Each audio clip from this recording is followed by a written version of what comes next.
I'm Justine Witten from Greening RSM, and we're here with the next instalment in our Green Minutes videos. I'm with Dr. Gabriele Paolacci.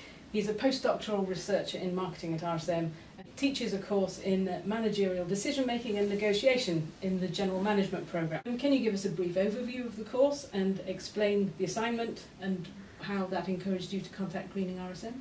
The ultimate goal of the course was getting students to become better decision makers, make better decisions for themselves, and also promoting better decisions for the other people. One group assignment that people had was basically coming up with a campaign to influence some decisions for the better. People have to pick a goal as a group and identify a specific decision and a specific audience, and try to design a campaign to influence that decision for the better. For people that chose the goal of promoting health-conscious behavior, one possible decision that they tried to influence was taking the stairs at RSM instead of taking the elevator. It turns out that many people actually chose the goal of promoting environmental friendly behavior.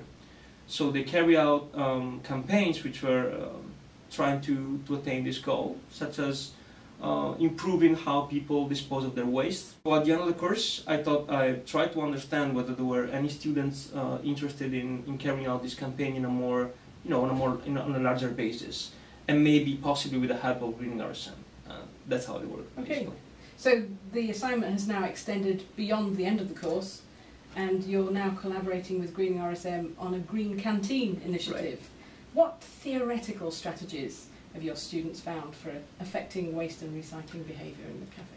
With two students who were more interested in this, with Stephen Vester and Alexander Marino. The two students went to the canteen and started observing behaviour of people very, very closely, from the very moment that people enter the canteen to the very end. This allowed them to get a deeper understanding of why some people fail to recycle, and also identifying those stages along this process where we could intervene, so where we could increase the likelihood that at the very end of the process people will end up recycling what they have.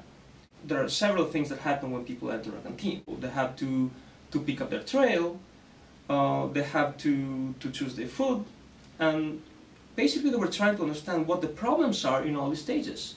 Sometimes people don't even know what plastic is, which is pretty disappointing, I would say. It is. So this basically, again, allowed us to identify what are the problems and to come up with specific interventions at all the possible stages. Okay, so that's the theory. Now, in practice, this isn't a new problem for the food service and the Erasmus Facilities Bureau to find. So what practical changes have they found, identified? First of all, trying to create an automatic association between the colors that usually correspond to plastic and paper and all the rest, and what people were using.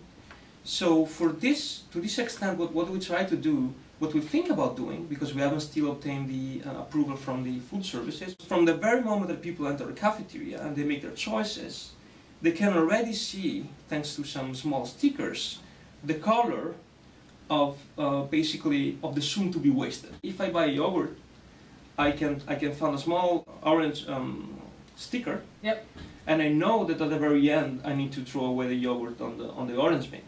So we're trying to promote this color association consistently along the consumption process. So from the very beginning through the consumption. So we also like to put some stickers on the trail to help people sort out waste before they actually get to the bin. Something else that we want to do is preventing people to look inside the bins when they go to throw away the litter. Because we have the feeling that sometimes things are messed up. So if my friend made a mistake before, then everything is screwed up, basically. So you can't really, it's very hard for you to make the right decision. So we want people to be more mindful about what they're doing. Bringing real-life sustainability issues into the classroom, it creates a vibrant educational and environmental benefit. So have you got any other suggestions for RSM and EUR? We don't want to hear over and over that recycling is good, because we know that already, right? So I have the feeling that we should try to link the virtuous behaviors by educating people in class and with all the possible opportunities to something else which is more intellectually challenging. There's a lot of smart people, right, at RSM, and I think that many students and many people in the community in general like to be intellectually challenged. So if we can make these challenges sort of related to the environment, we can probably try to walk people towards having a better behavior at the end, without constantly reminding them of what is right to do, because they know that already. We're going to look at the work very closely. It's been fantastic talking to you. Thank you. Okay. Thank you. Thank you very much.